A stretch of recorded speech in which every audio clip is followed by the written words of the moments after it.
So welcome, everybody. All right. So 2025, moving into 2026. Now, some of you may know that I have two YouTube channels. One is called the Enchanted Earth Podcast, which is based on my book called The Enchanted Earth. And that is where I interview people about profoundly moving experiences in nature that scan like the whole breadth of human experience, from just feeling a sense of oneness to literally getting messages in some form from nature spirit to having dialogue with mystical beings. So I invite you to follow that podcast. I would love for you to do that. If you're watching me here, I think you'll really resonate with the content there. My other YouTube channel is called Luminous Spaces Feng Shui, which I've had for forever. I don't know, 16 years or more. And it was really focused on Feng Shui, hence the name. But in recent years, I have really been more focusing about the energy and the mood, probably in this last year. In fact, after the winter solstice last year, and welcome everybody who just joined, welcome, welcome. I decided after the winter solstice last year that I wanted to get on a monthly basis talking about the mood of the time, right? Because we're going through this, what I see as a very narrow portal.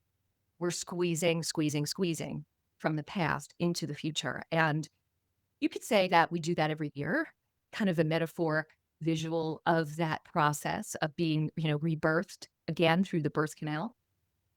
But this is a little different. Agreed. In the last few years has been a little different. We are being birthed on a very massive scale. And I think many of you can feel that. And I get so many people that ask me, like, how do you stay so upbeat and hopeful? I am so depressed. I'm so burnt out. I can't take it anymore. I can't take what's going on in this world. And I go, well, thank you for that. Thank you for seeing the way I project calm and optimism. And I do for the most part. But I also have a lot of inner turmoil as well. We're human. And I sometimes go into the depths of what's next? What's next? Oh my God, I got to read about this. And it's an addiction. It's an obsession with the drama of what's going on, and it pulls us into its current. And the only there's a lot of suggestions, but the overall suggestion is coming back to stillness and presence in the moment. Because all of this out there is making us feel like our lives are in danger, imminent danger, right? It gets the adrenaline pumping in our bodies, and we can't sleep. We feel achy. We're exhausted, burned out. And we don't want to be like that. I just realized I had a dream last night that actually showed me this exact thing. And as we talk, I'll share another dream. I've been having a lot of what I call collective dreams. I recognize that most of my dreams are personal and helping me move through my own challenges. But in the last couple of years, more and more, in fact, this last year, like I keep saying, this last year has been pretty monumental with me awakening to these collective messages. So I've been sharing them, getting back to my first topic. I've been sharing them on my Luminous Spaces Feng Shui YouTube channel. And I send them out in my email newsletters to you all. Most of you are probably subscribers. Check them out, see if they help you. I've decided to not do them monthly because I would prefer to do it when the energy moves me, right? Rather than like the first Saturday of the month, which I've been doing. Actually, this last month, I was like, I'm not feeling it. And then I went, oh, well, I'm doing the winter solstice meditation, so I'll share there. So please follow there, and hopefully whatever messages I'm picking up through the various techniques that I use the list keeps growing. It will help you get through your day, your week, your month. And I know it helps me. I know it helps me to share this information. So thank you so much for being here. All right. So really top line of looking at, and this is just so perfect for me because I have my hand in many, many pots, and I always have throughout my life. And I'm interested in this, I'm interested in that, I'm interested in this, I'm interested in that. And yes, I've dove in deeply into a few topics like Feng Shui and earth energy healing and dowsing. Uh, but I also have this interest in divination and astrology, tarot, dream work, all of this stuff that really over the last year, again, it's been a big year for me, is starting to all like come together, I feel. So I'm going to give you a little top line of different modalities and different divination practices and what they're saying about 2026, rather than digging deeply into one particular technique. So because I do feng shui, I do want to start with the year that we're moving from, the year of the wood snake in 2025, February 17th. Of course, not exactly that day. It's the energy starts building now, but we're moving into the fire horse. The fire horse. I am sure it kind of brings some energy to you or some ideas. You're already feeling the difference between a wood snake and a fire horse. Now, some of the qualities of the snake have been tapping into wisdom on a deeper level, your intuition, and transformation, which is the literal, the metaphor of shedding the skin, the snake shedding its skin on a cyclical basis. We've been shedding our skins. We've been called to shed our skins if we have or not. For some of us, we've been pulled, dragging, and kicking, shedding some of our skins, but has been a period where we're being asked to release the old and turn and focus on the new. So it's actually about rebirthing, right? Shedding that snake, starting all over again. So there again is the rebirthing process. The fire force, oh my gosh, it's intensity. I'm sure you don't want to hear that word. It's passion, though. Yes, passion. It's drive. It's, love this word, freedom, movement. Think of the horse. You can visualize a horse running across the field unimpeded. No one can stop that horse to go where it wants to go. We need to really tap into that energy in 2026. And like I said, we're starting to feel this even now. We could start feeling that energy build, even though it's not officially the year of the horse until February 17th.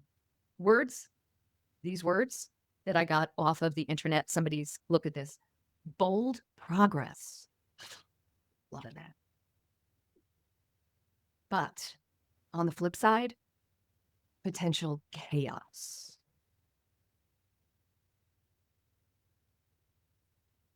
We need to tap into more than ever. This year we've had to do it. We've been called to do it constantly. Every headline that comes out that makes us cringe, we need to visualize ourselves in the center of the mandala and allow all this chaos to move around. It's like the center of the tornado, the hurricane. The hurricane, that's better. Tornado's too narrow. The hurricane, right? We're in the eye. We are being called to really step into our spiritual soul, our authentic soul, who we were called to be in this lifetime. We need to tap into all of our spiritual strength, not just with people around us, but for ourselves. Because here's one thing, so many of us, and I think we're all women right here, but it's, of course, the feminine traits that go across all genders. But we tend to give so much to other people. And that is when we can really be in a situation where we're completely depleted and burnt out. We can't do that. I really find myself during this holiday season constantly going, okay, wait, I can see I'm breathing very shallow because I've got so many things to do. And yes, I'm wood and I love that. But there's a point where I realize, oh, it's getting a little too much. Getting back to stillness, having some kind of practice, whatever works for you. Some people, meditation doesn't work. I'm not a big meditation person. I do stillness. I do channeling a bit, but getting out into nature and just breathing. So really remember that. Okay, so yes, according to this 4 pillars Chinese astrology, the fire horse is going to be an intense year. Remember to be grounded. Now, from numerology, let's talk about that for a minute. 2025 is a 9 year. In Western numerology, the digits add up to a 9. And 9s are endings. Things are ending. And it's so much. It's just so cool. All right. I just love all this. I love finding clues through different modalities. So there's this theme that's running through everything. So the 9 year is about things ending, needing to release. Planetary alignments have been showing that as well. Astrologers all year long have been talking about we're leaving the past behind. We just need to release. And we've been going through a process of release for the past. Oh, definitely since COVID, 2020. Absolutely. But according to 9-star key astrology, which is a Japanese form of astrology that's based on numerology, we're also in a 1 year. And that doesn't always happen, that they're always at the same number. So we are in a 1 year. I'm sorry, we're going into a 1 year. Going into a 1 year in 2026. Western astrology is saying 2026. 2026 is a 10, which is a 1. And 9-star key, which uses a completely different method, says we're going into a 1 year. So 1 years are all about a brand new cycle. Rebirth, transformation. These themes are running throughout. And planetary alignments. I'm not going to go into astrology too much because actually I didn't do my homework, but you'll be hearing them monthly or whenever I do them on the YouTube channel if you subscribe to Luminous Spaces Feng Shui. But the major planetary alignment that we're coming up to in February, in fact, right after the Chinese New Year, February 20th, we have Saturn and Neptune finally conjunct in the sky. Now, if you've been following any astrologers, you've been hearing this over and over and over again. Saturn and Neptune, Saturn and Neptune. Oh my gosh, oh my gosh, oh my gosh. They've been so close together, but they haven't made that exact conjunction, which means from our viewpoint, everything is just based on our viewpoint, of course.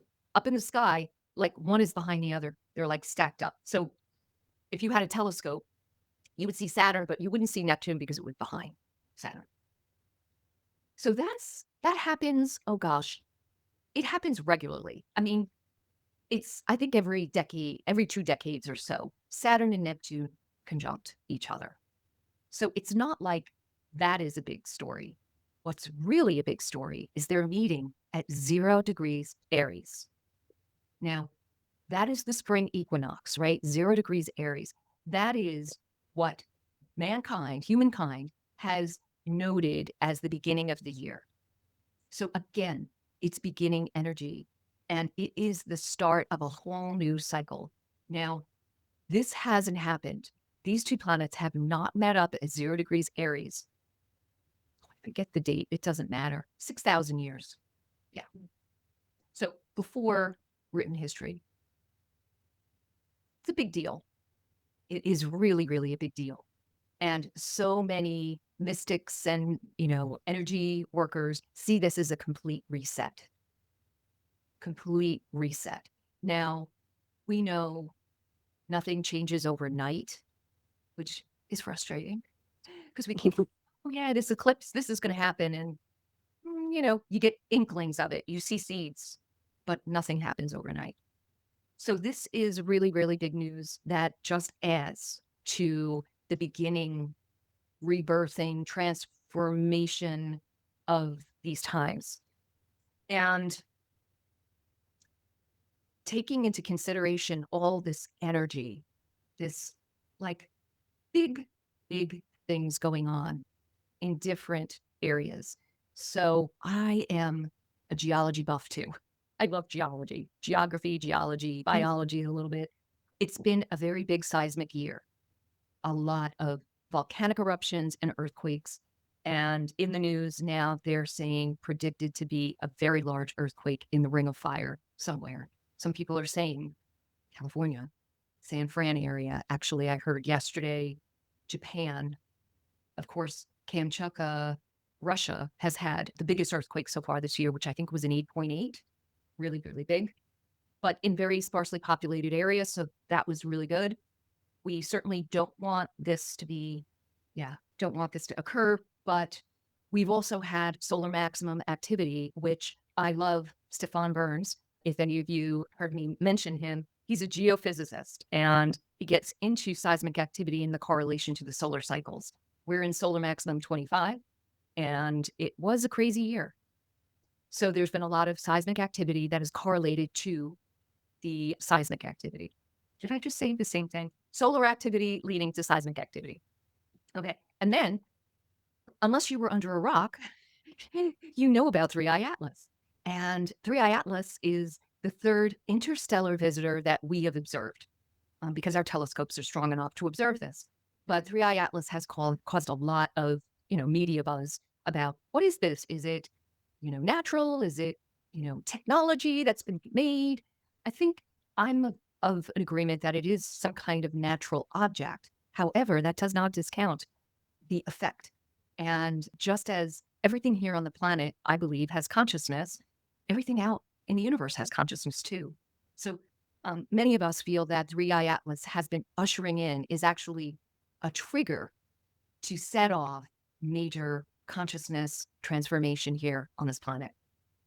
And interesting little side note, the arrival of comets, we're not sure if it's a comet, but, way back, anything going past us that wasn't, that was moving at a fairly fast rate. Now this object actually is going about 10 times faster than any comet we've ever observed, which goes like 5 kilometers a second. This is like 60 kilometers a second. It's like buzzing through our solar system. But things like this, comets, are historically known to be the fall of kings. Whenever a comet was observed in the sky, it was a prophecy, it was an omen that a king was going to fall. So, put a pin in that. Now, you probably know that Friday, the 19th, was the closest we got to 3i Atlas. It's not really anywhere near us. It's 1.8 astronomical units. It's pretty far out there. It's almost, we're as far, like twice the distance of us to the sun is where Atlas is, because we're 1 AU to the sun. So this is almost double that. But it's out there and it's moving past our solar system, moving through it, never to come back again. It will pass Jupiter. Actually, it will pass Jupiter, in I think April, and then it will be gone. So this is ushering in. And even though, again, we're talking about Friday, it was the closest, energy, consciousness isn't like a light switch, as we know. It's a wave of energy coming into our planet. And I do believe it will have very powerful impact on us.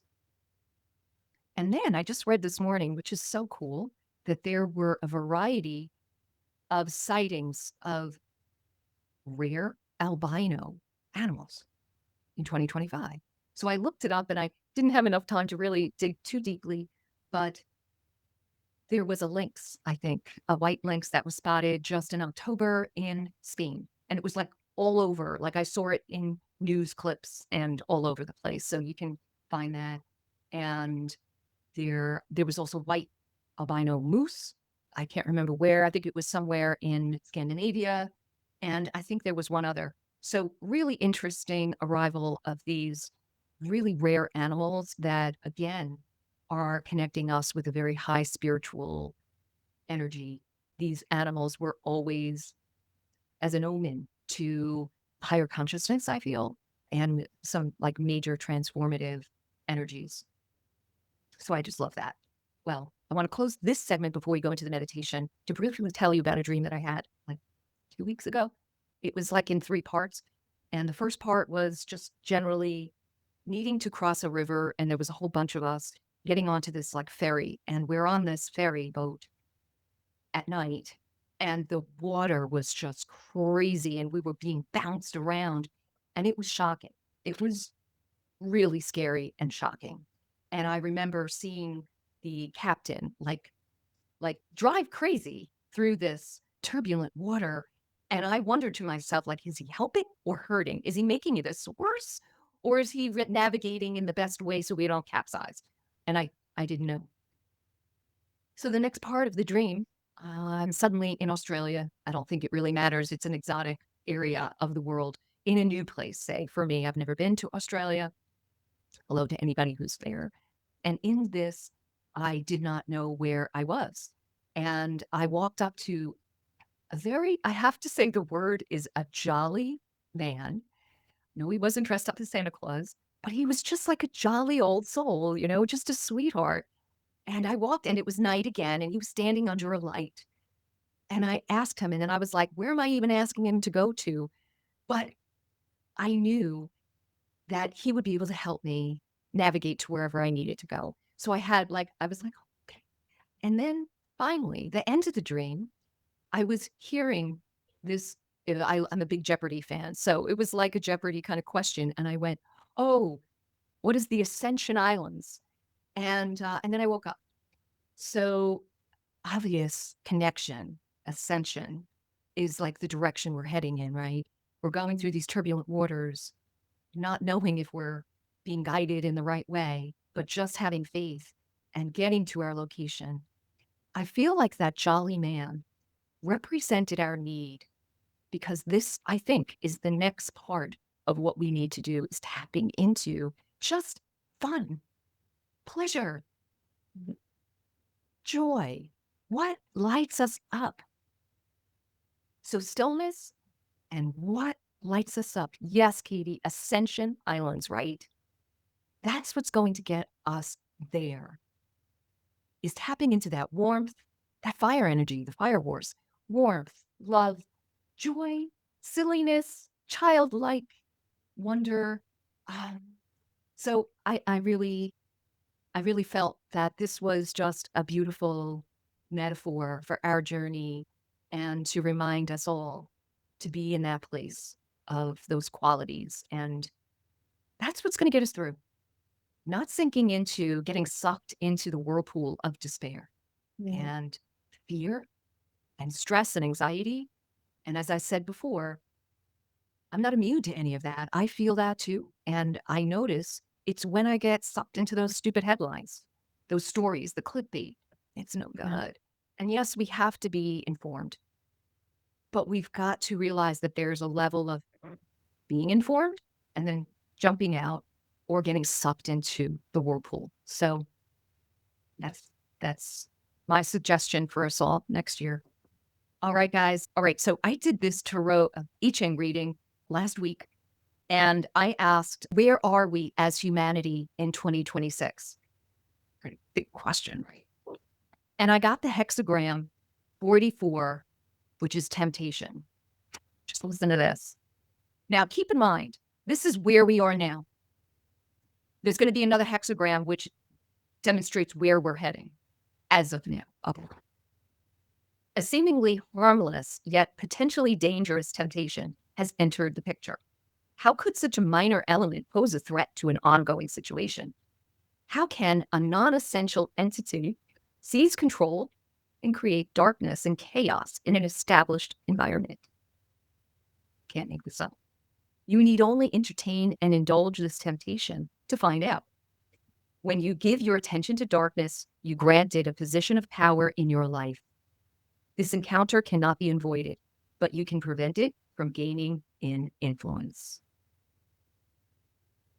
If you know the I-Ching, there's when you roll coins, you get changing lines, and that helps you move to the next hexagram, which gives you the full complete response to your query.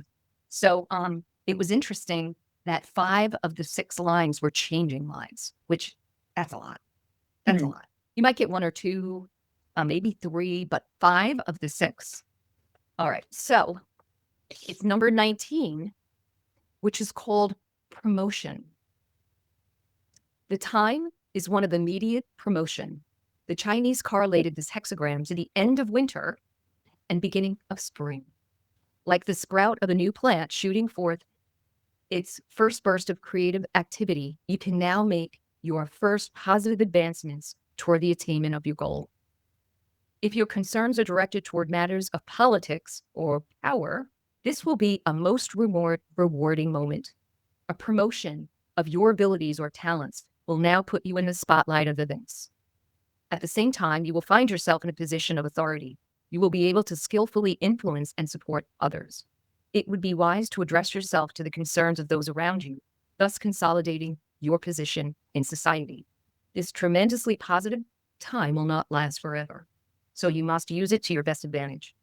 The original text of the hexagram states, when the 8th month comes, there will be misfortune. This refers to the decline of autumn, which lies unavoidably ahead. Therefore, you should make the most of this spring of power and optimism to prepare yourself for the natural cycle of decline. There is a more dynamic emphasis on inner growth. You will gain clarity about your identity and your place in the larger scheme of things. Physical and spiritual strength will be enhanced as you enter a promotion into new worlds of self-realization. Try to develop a permanent perspective of the confidence you are now experiencing to guide you through upcoming confusion or depression.